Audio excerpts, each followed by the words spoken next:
Hi, my name is Diana Mereu. I am a life changer by choice and the author of On the Lookout for the Better Half. On the Lookout for the Better Half is an invitation for a mindful journey towards the authentic self through the lenses of romantic relationships. OTL 3-part series workshop offers solutions to real life challenges on relevant themes in the book. The second topic that we shall discover together is relationships. More precisely, expectations, heartbreak, belonging, family, happiness, FOPO, the wealth list, loneliness. Not necessarily in this order. We shall start with the reading of a fragment from the book and then we can move further to the introspection. Are you ready? Winter Tale. Life passed them by, fine whiskey and cigars. They created their own story, a map to the stars, and you are reading it loud for others to hear. What truly matters is to hold someone dear. We enter this life without knowing, and we love being surprised. That's why some of us still believe in Santa Claus, right? But once we enter a relationship, we want to be given all warranties, as if we are buying a Tiffany jewelry. I'm not in favor of taking steps into the dark or walk blindfolded, but with little information that we know about each other when entering a relationship, we can't expect to predict how the relationship will turn out.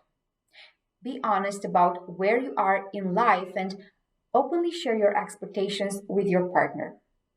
I find this exercise useful not only at the beginning of the relationship, but while transitioning at every stage of it so as to ensure not necessarily alignment, but understanding. Else, it will rather be about broken expectations than broken hearts. And in order to shift the perspective from which you see heartbreaks, although at times our hearts take a break from one another, there are other times in which we give our hearts a break in order to reflect on what has been before moving on to what will be. The more I move forward in life, the more I feel that I have more memories that pile up. Unless I let go of some that do not longer serve, I cannot make room for surprises that life has in store for me. Once having done so, I no longer resist the old, but rather welcome the new. Easier said than done. So, what keeps us from doing it? On one hand, we might still be attached to some memories. Either not enough time has passed or not enough distance has come in between. On another hand, we might still resist the change of no longer having that memory with us that yet we haven't deliberately chosen to let go of. As a highly organized person, I must tell you that going with the flow is not the easiest thing for me either. I'd rather categorize memories, arrange them by color, or even name tag them. Yet, although my planning comes with creating opportunity, letting go of control and being in the flow comes with attracting opportunity. No matter the choice, opportunity is still there. Letting go is the essence of mindfulness. First, ask yourself, what are you afraid of losing? Start with the external things like possessions and appearance. Write down everything that you can think of. Next, make a list of internal things you are afraid of losing. Examples are your reputation, status, and sense of belonging. Your fear of losing these things is probably one of the greatest sources of pain in your life. Consider how you can change your mental relationship to each of these things to enjoy and appreciate it from a space of non attachment. In other words, enjoy it for the moment, but accept that it will not always be there. Let's take belonging, for example, which stands for identifying yourself as part of a group while feeling secure to be your authentic self around its members. Groups can range from family to friends to coworkers. Although the sense of belonging is subjective, it can be cultivated through different means, such as creating high quality interactions, creating connections with good intentions at heart, being clear on expectations. Once the sense of belonging is nurtured, it can spur productivity, boost confidence, increase engagement. On the other hand, should the sense of belonging be missing, one can feel left out, depressed, lonely. In the world wide web of relations, belonging is the driver from connection to contribution. Belonging is not necessarily about agreement, but rather about sharing differences while still feeling accepted. And what a better setup to do so other than a family? With the holiday season coming close, more of us start looking back at our families, those in which we were raised and those in which we grew. This can overlap or can be different from one another. The first can be the one in which we were taught the basics of childhood, while the second can be the one you learned the basics of adulthood.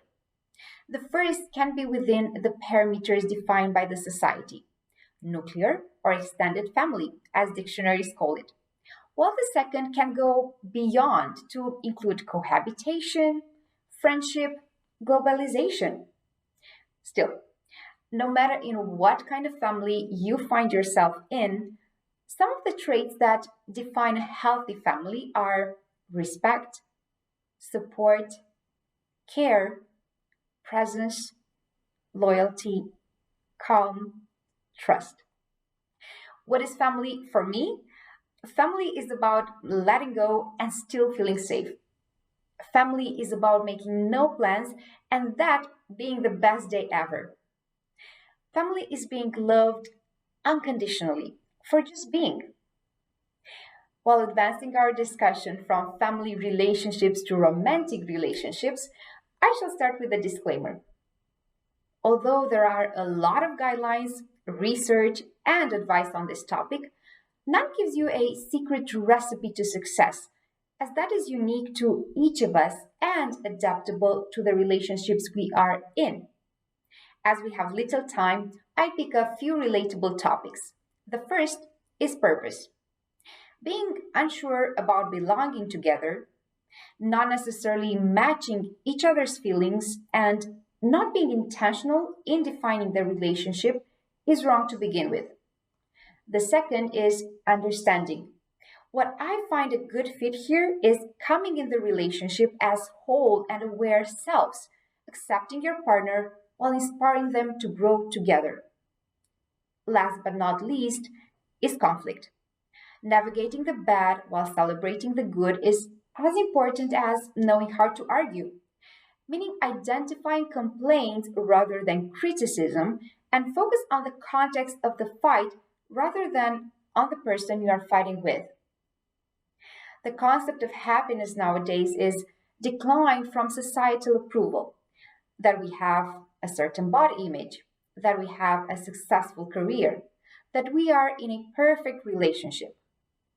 Other people's opinions are a showstopper from tapping into our real potential.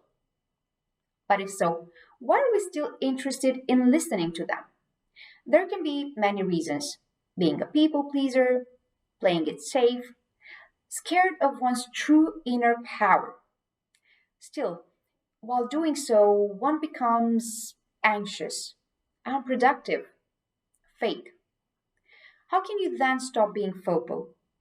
My personal opinion here is to develop a better self awareness system, some sort of a compass of who you really are and what brings you joy.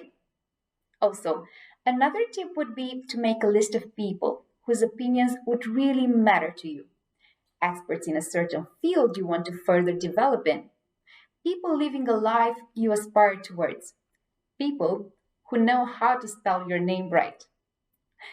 As we wrap up the second OTL workshop, I shall let you reflect on a question at your own time. What would you do, or who would you be, if opinions of others would not bother you? Until the next time we meet, shall you find whatever you are on the lookout for. Goodbye, and thanks for watching.